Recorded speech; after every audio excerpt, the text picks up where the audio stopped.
mind. Just imagine Peter in heaven once in a while just reads the story of how he started. I'm sure he will laugh. Once upon a time, all I wanted from God was to catch fish. The same Peter that will never be forgotten.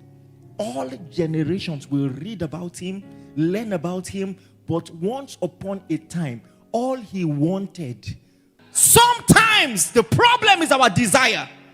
That God had destined that Saul will be the next king, but what he was looking for was his father's donkey.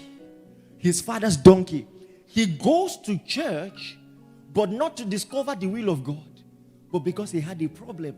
He wanted a donkey. He heard that the prophet has prophetic gifts and can tell him where the donkey is. This is many people's definition of church. They go to church for their problems.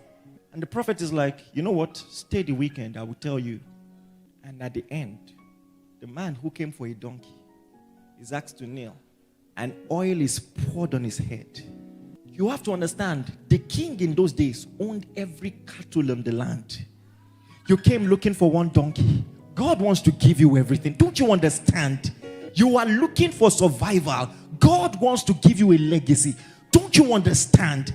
What if you stopped just thinking about yourself? Stop thinking from a subsistence standpoint and just ask God, what do you want to do with my life?